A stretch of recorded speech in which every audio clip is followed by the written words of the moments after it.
Bien, como decimos, el pueblo panameño irá a las urnas el próximo domingo. Y vamos a ubicarnos de inmediato en el escenario geográfico. Ahí está el planeta y vamos al punto. Vamos a este lugar, justamente aquí. Imagínense el lugar tan estratégico. Hacia arriba, el Océano Atlántico, el Mar Caribe. Hacia abajo, el Océano Pacífico. Y además, hacia este lado, Colombia. Hacia allá, Centroamérica, México. Y hacia este lado, Venezuela también. ¿Qué lugar tan estratégico en el mundo? Es Panamá. Pequeño, el istmo, ese estrecho que está ahí entre dos océanos, pero ¿qué importancia tiene para el planeta? Según el Tribunal Electoral, alrededor de 3 millones de personas, solo 3 millones de ciudadanos panameños están convocados a votar este domingo para elegir al sucesor del presidente Laurentino Cortizo. Además, 71 diputados irán para la Asamblea Nacional, 81 alcaldes, 20 representantes para el Parlamento Centroamericano y más de 700 autoridades locales. O sea que no es cualquier elección de un solo líder. También hay dignatarios o mandatarios locales que tienen también un gran valor justamente para los panameños. A tan solo horas de la contienda electoral y con una agenda marcada por temas polémicos como el ambiente, por ejemplo. Algunos lo llaman medio ambiente, pero a mí me gusta llamarlo simplemente el ambiente, la migración y escándalos de corrupción. ¿Qué le depara a este importante país en una ubicación tan estratégica, diríamos geoestratégica? Bueno, los comicios presidenciales de Panamá se han visto empañados por las existentes protestas generalizadas y la crisis política, hechos que podrían definir el rumbo de esa nación. Sin embargo, vamos a ver qué se juega en este país centroamericano. Veamos.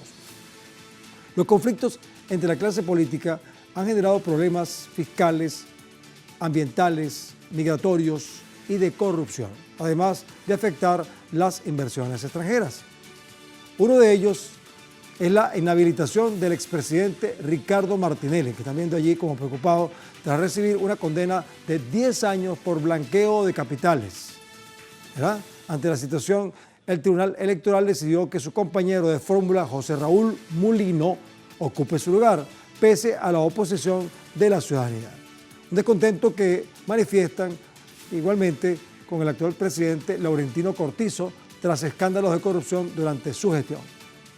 A tales acciones, el Producto Interno Bruto, el PIB de ese país, se elevó a 7,5% en 2023, según datos del Fondo Monetario Internacional, provocando déficit en el sistema de pensiones y escasez de mano de obra calificada. Además, hay problemáticas que el próximo presidente deberá abordar, esta y otras más. Más de 1 millón de panameños están inscritos en partidos políticos y otros están inscritos como candidatos independientes de acuerdo con el órgano electoral.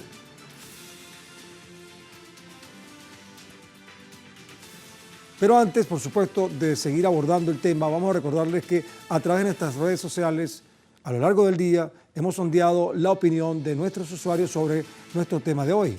Algunos de ustedes ya han respondido, han participado respondiendo la pregunta que vamos a recontextualizar. Este 5 de mayo, este domingo, Panamá decide. Nuevo presidente y otros miembros del gobierno y del Estado en tenso ambiente con una situación que un expresidente está acusado de corrupción, es candidato, pero está asilado en la Embajada de Nicaragua y hay protestas y rechazo a otros candidatos en un país con grandes intereses transnacionales como el Canal de Panamá. Y la pregunta es, ¿quién ganará? Y pusimos 4 opciones muy sencillas. Una es que va a ganar el pueblo. La segunda es que van a ganar las élites. La tercera opción es que va a ganar el que imponga Estados Unidos. Y la cuarta opción es no sé. Bueno, si no has participado, aún puedes hacerlo a través de nuestras cuentas en X, @TelesurTV, @ElMundoEnElSur, @GuillermoTelesur y @MásGenteDespierta, porque más adelante vamos a revisar y asociaremos todas las respuestas para observar las tendencias que ustedes están creando. Muy bien, vamos a proseguir. Ya ustedes saben que además de plantear el contexto del tema que vamos a desarrollar, siempre buscamos a alguien quien tenga más conocimiento que nosotros, por supuesto que muchos lo tienen, para que desde el punto de la información, abordemos el tema con más precisión. Uno de ellos es justamente Lautaro Rivara. Él es licenciado en Sociología y tiene un doctorado en Historia por la UNLP. Y nos acompaña desde la ciudad de Panamá, o sea que está en el lugar donde se cuecen las papas. Lautaro, ¿cómo estás? ¿Qué tal? Buenas noches, ¿cómo están? Un gusto saludarte. Muy bien. Bueno, ayúdanos a comprender la situación. Tú estás allá en Panamá, ¿cómo ves el ambiente? ¿Qué expectativas tiene la población? ¿En qué condiciones se encuentra Panamá para este proceso electoral?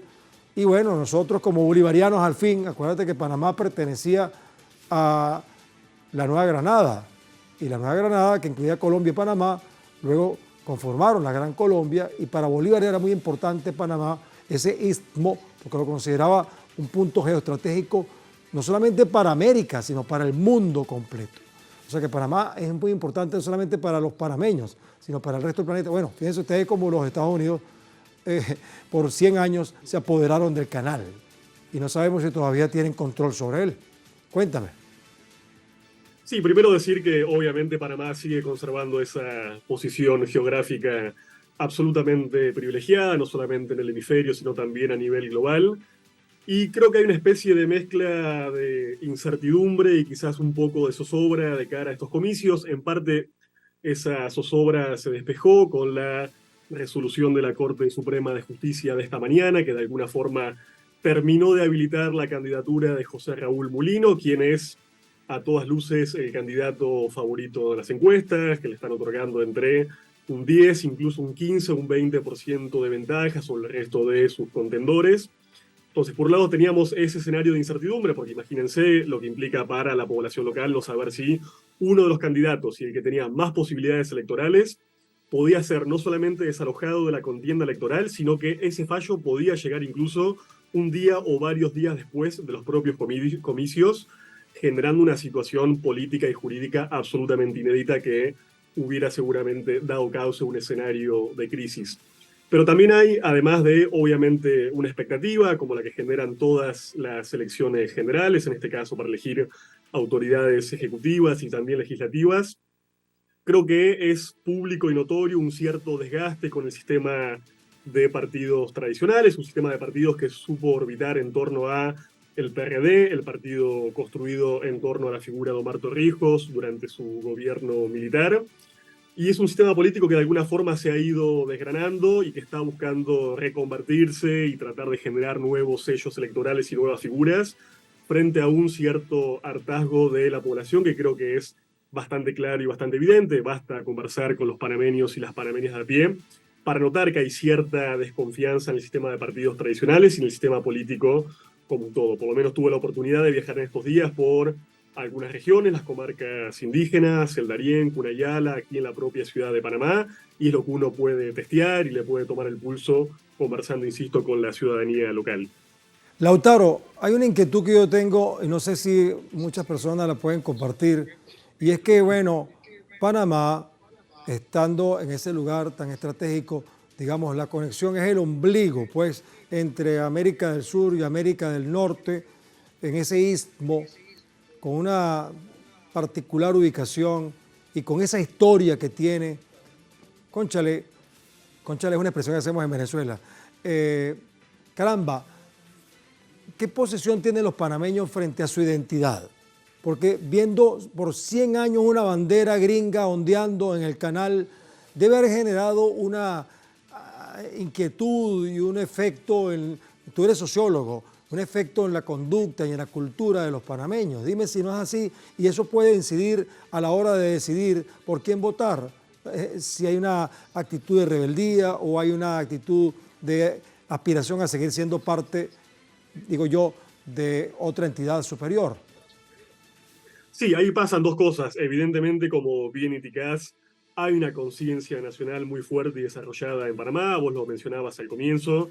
No olvidemos que es un país que vio su territorio ocupado y enajenado durante prácticamente un siglo desde su separación de la Gran Colombia a través de una serie de tratados realmente muy lesivos para la soberanía de esa república naciente, que implicó que, por ejemplo, los panameños lucharan durante muchísimas décadas, durante prácticamente todo el siglo XX, para poder ver su bandera ondeando en la eufemísticamente llamada zona del canal, que fue este territorio bajo ocupación militar y control político de los Estados Unidos durante mucho tiempo. Entonces sí, evidentemente hay una conciencia y un sentimiento nacional que es muy fuerte, uno lo ve y resulta un sentimiento patente en la ciudadanía de a pie, lo ve en organizaciones, por supuesto, y movimientos sociales de izquierda, incluso también en sectores quizás más conservadores o regresivos que aún así reivindican fuertemente su identidad nacional. Yo creo que la paradoja es que, pese a tener esa riquísima historia de lucha por la soberanía y la emancipación del país, hoy encontramos un abanico de candidaturas que en su inmensa mayoría, me atrevo a decir,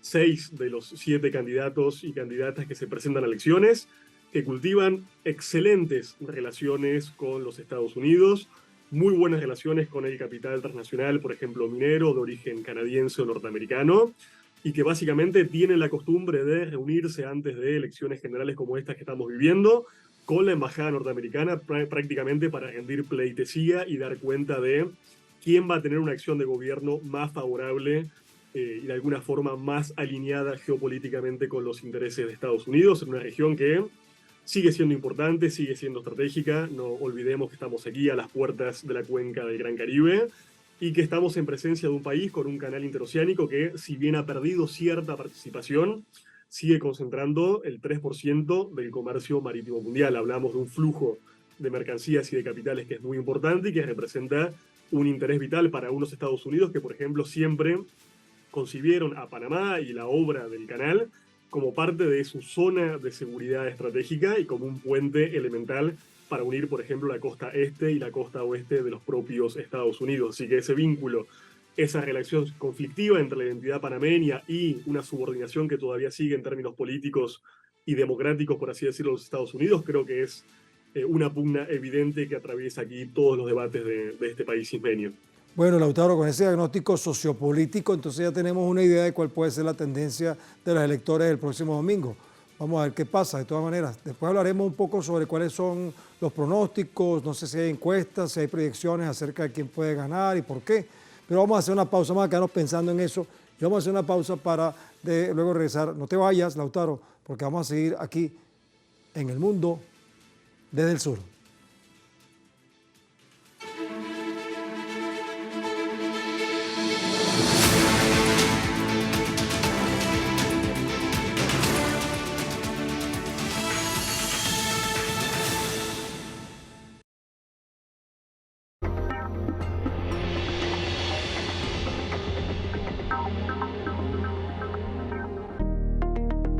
El tabaquismo va a incrementarnos 3 veces el riesgo de presentar un cáncer en el urotelio. Entrevista con Aísa García. Desde Guía tu Cuerpo. Sábado. Solo por Telesur.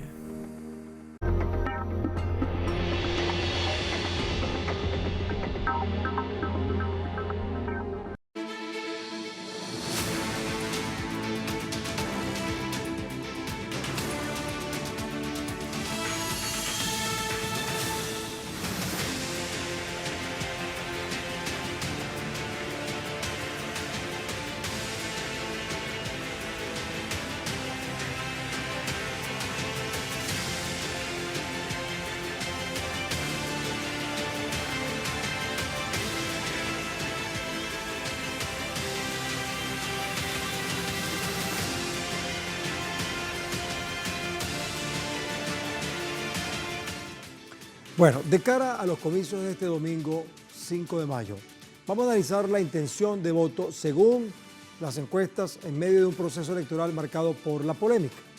Vamos a ver el escenario. Fíjense ustedes, según el sondeo de la empresa Mercadeo Planificado, el candidato de Realizando Metas, José Raúl Mulino, que está dentro de una gran polémica, lideraba las encuestas con un 37,6%, mientras que Martín Torrijos, el hijo del famoso general del Partido Popular, se posicionó en segundo lugar con 16,4%. Por su parte, el abanderado por Alianza Cambio Democrático, Rómulo Rux, ocupó el tercer lugar en las encuestas con 14,9% de los votos. Así como podemos ver, Mulino encabeza las encuestas pese a ser foco de críticas. Recordemos que hoy la Corte panameña falló en favor de la constitucionalidad de su candidatura cuando algunos estaban reclamando, porque ¿qué pasaba? Que es que el presidente que está ahora asilado en la Embajada de Nicaragua, el expresidente Martinelli, había ganado en las elecciones primarias de la oposición y entonces lo acusaron de corrupción y está, digamos, con una sentencia que podía llegar a 10 años y él se alojó ahí en la embajada. Y entonces, como su candidato a vicepresidente era Mulino, este se lanzó de candidato. Pero algunos dicen que no, él no representa a los sectores. Bueno, un caso particular que vamos a analizar en breve, ¿sí? Bien, vamos a incorporar para esta parte a otro invitado. Creo que vamos a compartir con los dos, ¿verdad? Sí, vamos a tener, pero ya escuchamos un rato a Lautaro, ahora vamos a escuchar a Jorge Castañeda Patten, que es abogado y analista político. Nos acompaña también desde la ciudad de Panamá. Yo me imagino que ustedes se conocen, ¿verdad? De todas maneras, yo estoy en el medio de ustedes. Esto no es ningún debate, sino un intento de complementar la información. Primero que nada, doctor, abogado, recuérdenos cómo son las elecciones en Panamá. ¿Son directas o hay segunda vuelta o cómo es la cosa?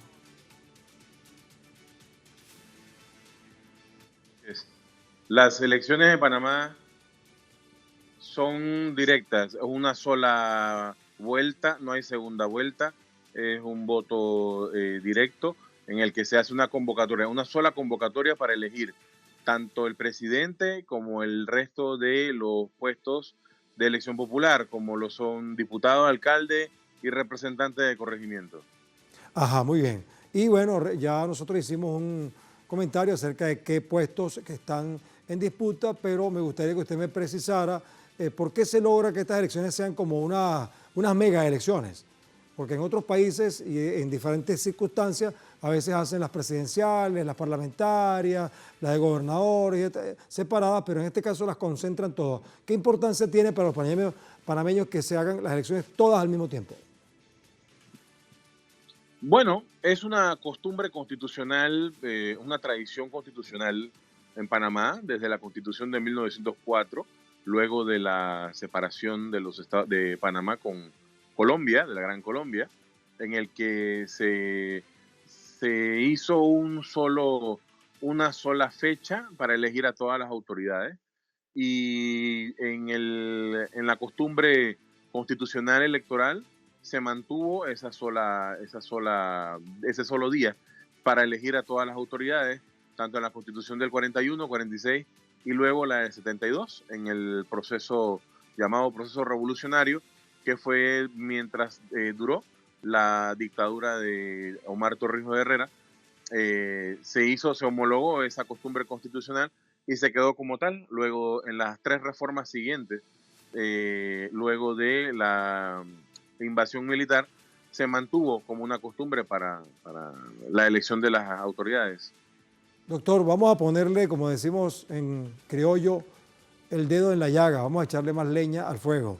Hábleme un poco del caso de Mulino y de Martinelli, por qué Martinelli se asiló en la Embajada de Nicaragua, por qué lo acusan de corrupción, por qué dice que tiene que estar preso 10 años, y Mulino asumió entonces la candidatura que, bueno, él era vicepresidente, bueno, mejor dicho, candidato a vicepresidente, y luego como se asiló en la embajada Martinelli, entonces dijo, no, entonces yo me encargo ahora de esta candidatura. Eso es posible, creo que el Tribunal Supremo hoy admitió pues esa candidatura, pero háblenos usted como abogado, ¿qué pasó allí?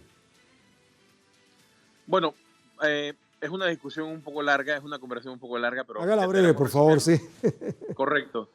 Ricardo Alberto Martinelli Berrocal quedó inhabilitado para ser presidente porque el artículo 177 de la Constitución establece, 177, 178, establece que los requisitos para ser elegido como presidente, uno de los requisitos es no tener una condena de más de 5 años de cárcel. Ricardo Martinelli, entre uno de tantos procesos que tiene por su gestión presidencial del 2009 al 2014, está el proceso New Business, que es el nombre con el que se popularizó una estrategia económica o una jugada económica que se hizo para adquirir una serie de un grupo de medios de comunicación por medio de dineros del Estado. La condena que le fue hecha a Martinelli es de 10 años, del expresidente Ricardo Martinelli es de 10 años, lo que lo inhabilita, lo imposibilita, lo saca del ruedo para ser electo como presidente o para ser candidato presidencial. Ese resultado, según el Tribunal Electoral, la norma electoral, el código electoral y el decreto 24 que establece del 2022 que reglamenta las elecciones, la interpretación del Tribunal Electoral era que el suplente daba la oportunidad de mantener la candidatura ocupando el espacio del principal. Los abogados demandantes, los abogados que solicitaban la inhabilitación de la candidatura de Mulino, se fundaban en que la Constitución establece que el día de las elecciones, el día de elegir presidente, se elige también el vicepresidente, y que la suerte de lo accesorio es igual que lo principal, como se dice en términos jurídicos, y que si la candidatura del principal, Ricardo Martinelli, era derogada, igualmente el suplente tenía que hacerlo. El día de hoy, a las 5 de la mañana, la Corte Suprema de Justicia, por medio de una demanda de inconstitucionalidad, el único recurso, según la Constitución, que cabe en contra de una resolución del Tribunal Electoral, resolvió que sí era posible la candidatura de Mulino ocupando el puesto de Martinelli. Bueno, mire, vamos a incorporar de nuevo a Lautaro Rivara, abogado, porque quiero que él me diga algo que me llama la atención y yo me imagino que ustedes también. ¿Cómo es que Martinelli logró ganar en unas elecciones primarias la opción a ser candidato presidencial si tiene este prontuario criminal? Disculpen si algunas personas se sienten ofendidas, pero yo estoy entendiendo que está acusado de corrupción y que pudiera ser calificado como un delincuente por algunos. ¿Y cómo es que la gente votó por él para que fuera candidato presidencial? O sea, usted como sociólogo, Lautaro, ¿cómo es que la gente elige a una persona que está señalada de corrupción para que sea candidato e incluso presidente? Y ahora su candidato a vicepresidente asume, bueno, el testigo de esta candidatura. ¿Qué está pasando con el pueblo panameño que toma este tipo de decisiones? Sí, yo creo que, a ver, es evidente, aunque nos parezca contradictorio, que hay una cierta popularidad, por así decirlo, que todavía reserva la figura de Ricardo Martinelli. De hecho, si hoy analizamos la intención de voto de José Raúl Mulino, estamos hablando seguramente de, en buena medida, un caudal electoral heredado. Digo, basta ver la campaña que este partido político está llevando adelante, que está basada básicamente en establecer que Martinelli es Mulino y Mulino es Martinelli, como dicen todos los carteles y prácticamente toda la propaganda electoral que está desplegada hoy por hoy en las calles de Panamá. Entonces, hay, me parece, un activo electoral. Tengo entendido, no quisiera igual tampoco discutir aquí, y aprovechando la presencia de un abogado especializado en esto, pero que además otro inconveniente de esta demanda de inconstitucionalidad es que la figura del propio Mulino en este caso tampoco surge de elecciones primarias como establece la ley electoral, lo cual añade otro límite, digamos, otro óbice a esta imposibilidad, digamos, de presentar básicamente una nómina incompleta, ¿no? Sin un candidato o una candidata a vicepresidente. Mira, Lautaro y doctor Castañeda, voy a leer aquí rapidito y a manera de síntesis los candidatos que más resaltan en esta competencia. A lo mejor me quedo con algunos por fuera, pero por razones de tiempo. El Tribunal Electoral de Panamá recibió y ratificó la candidatura de 8 aspirantes a la presidencia del próximo 5 de mayo. Vamos a ver algunos de ellos, los que están jugando en esta contienda. Por ejemplo, en este país caribeño, Martín Torrijos, por ejemplo, creo que fue presidente, ¿no? Hijo del presidente Torrijos, economista de 60 años y expresidente de Panamá, se postula por el Partido Popular PP, mandatario nacional durante el 2004-2009. El proyecto de gobierno es el más desarrollado en materia de tecnología de información y comunicación. José Gabriel Carrizo es abogado de 40 años y actual vicepresidente, se postula por el Partido Revolucionario Democrático PRD. Su plan de gobierno incluye la tecnología en áreas como educación, empleo, sector agropecuario y logístico y propone el uso de drones, bases de datos, videovigilancia y sensores para combatir la delincuencia en el territorio.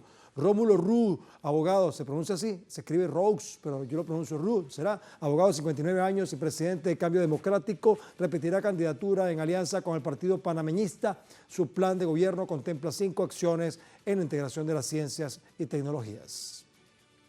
Bueno, esos son algunos, no sé si son los principales. ¿Qué piensa Castañeda? ¿Hemos nombrado los que tienen más opción? ¿O es que o hablé de más? ¿Cuáles son los que tienen más opción? Bueno, Luis, le explico. Yo soy crítico desde hace muchos años de las encuestas. Yo no soy, yo no endoso encuestas fácilmente. Yo le podría decir que hay 2 encuestas más adicional a la de la encuestadora de la prensa, que son las de Infodata, que es una empresa contratada por el Tribunal Electoral, que tiene los puestos diferentes y con un porcentaje distinto. Por ejemplo, tiene a José Raúl Mulino Quintero con el 27%, a Rómulo Rux con el 25%, Ricardo Lombana con el 15% y Torrijos con el 12%, Carrizo un 11%. En el caso de Doxa, que ha tenido bastantes buenos resultados, ha sido Mulino 35, Lombana 16, Torrijos 14, Rux 11. Y ninguno de los anteriores con un porcentaje de indeciso, con un porcentaje del 15-16%. En fin, el empate técnico que existe en el segundo lugar, según casi todo, es lo único que tiene secuencia. Pero la candidatura de José Raúl Mulino, sí hay una tendencia a heredar el voto de Ricardo Martinelli, según las encuestas. Pero pienso yo soy un poco más crítico, no creo en las encuestas al 100%, pero sí estoy seguro, como ya lo he dicho en anteriores ocasiones, que la estructura de los partidos políticos con historia son lo que pueden el 5 de mayo a la hora de buscar los votos. Y esos partidos son claros, el PRD, Partido Revolucionario Democrático, y el Partido Panameñista, un partido con una historia de casi 100 años, que tiene el % de las candidaturas en todos los niveles, igual el PRD. Entonces, eso me parece que va a ser bastante fundamental a la hora de el 5 de mayo mover la masa electoral a votar. Lautaro, de acuerdo con lo que acaba de decir Castañeda, ¿qué piensas tú brevemente, porque se nos está acabando el tiempo? Lautaro, ¿quién gana las elecciones el domingo? A ver, yo creo que hay 2 elementos. Uno cuantitativo, creo que evidentemente coincido con el colega, suspicacias fundadas en torno a la eficacia de las encuestas. Hay cierta primacía de Mulino, hay evidentemente un segundo puesto disputado más o menos cerca, pero hay una novedad cualitativa que me gustaría subrayar que tiene que ver con la emergencia de otra candidata que no mencionaste, que es hoy por hoy la candidata unitaria de las izquierdas y del progresismo en Panamá, porque lo que estamos viendo es una enorme oferta electoral en términos de chapas, de nóminas, de nombres, pero una escasez de alternativas. Y una novedad, insisto, es que una candidata, Maribel Gordón, ha logrado de alguna forma articular un arco muy amplio de movimientos sociales, sindicales, indígenas, campesinos, movimiento estudiantil y de mujeres, logrando de alguna forma algo muy difícil en Panamá, que es tratar de romper la tremenda satanización y la tremenda marginalización a la cual la izquierda panameña ha sido sometida, haciendo una campaña bastante frontal, con un contenido programático muy pero muy rico, e insisto, asumiendo una identidad progresista de izquierda que en el caso de Panamá ha sido muy difícil de colocar sobre la mesa. Así que yo creo que más allá de los resultados electorales y de las candidaturas expectables, hay que prestar atención a ese fenómeno electoral que de alguna forma está expresando también una recomposición del movimiento social panameño, que comenzó en los últimos 2 años básicamente con una serie de movilizaciones medioambientales muy importantes, según algunos analistas, las más importantes desde la resistencia a la ocupación. Gracias, Lautaro, por ese aporte. 1989. Gracias por ese aporte que fue importante. A lo mejor nosotros no visualizamos esa imagen, pero gracias a ti que lo incorporaste, porque entonces nos da una visión más precisa de este escenario. Quédense con nosotros porque estamos terminando ya, pero quiero que escuchen los resultados de la encuesta que hicimos a nuestra audiencia acerca de qué creen ellos que va a pasar con Panamá. Ajá. Este 5 de mayo, Panamá decide nuevo presidente en un tenso ambiente, como ustedes acaban de explicar, pero vamos a ver quién gana en las elecciones panameñas. Vamos a mostrar acá el resultado. Muéstrame entonces lo que llamamos nosotros nuestra torta. Habíamos preguntado, ¿acaso va a ganar el pueblo? 15% dice que sí, que el pueblo va a ganar. Ahora, 15% también piensa que van a ganar las élites. Ahora, 62%, 2/3, considera que va a ganar el que imponga Estados Unidos. Qué preocupante que el público piense eso, pero si esa es la opinión, quién sabe si la pegan, porque 8% dice que no sabe. Yo también me inclino por esta última, porque de verdad me asusta la tercera. Pero bueno, vamos a ver. Gracias a nuestros invitados, que creo que ya se despidieron. No, están ahí. Uno está saliendo de pantalla y el otro está ahí. Gracias a Lautaro y a Castañeda por habernos acompañado. Permítame ahora, en nombre de nuestro equipo, decirles algo. ¿Por qué son tan importantes las elecciones en Panamá? Bueno, son significativas para el pueblo panameño, como hemos visto, que debe escoger a quien deberá administrar el patrimonio nacional y otras cosas más. Sabemos que el principal recurso de Panamá es la administración del canal que conecta a los océanos Atlántico y Pacífico. Sin duda, se trata de un lugar en América de infinito valor geoestratégico y geopolítico. Una situación que visualizó muy bien el libertador Simón Bolívar cuando realizó el singular Congreso Anfictiónico de Panamá, cuando ese territorio pertenecía a la Nueva Granada, incluyendo a ese istmo y lo que conocemos como Colombia. Bolívar soñó con convertir a Panamá en la capital del mundo, pero tras la separación de la Gran Colombia, que integraban además a Venezuela y Ecuador, los poderes fácticos, con su asiento en Washington, lograron separar a Panamá de Colombia para apoderarse del canal por 100 años. Hoy en día, el peligro de que Panamá siga en manos de poderes exógenos sigue vigente, como lo dice la encuesta, por lo que el pueblo panameño deberá decidir qué es lo que más conviene para su país y para el mundo desde el sur.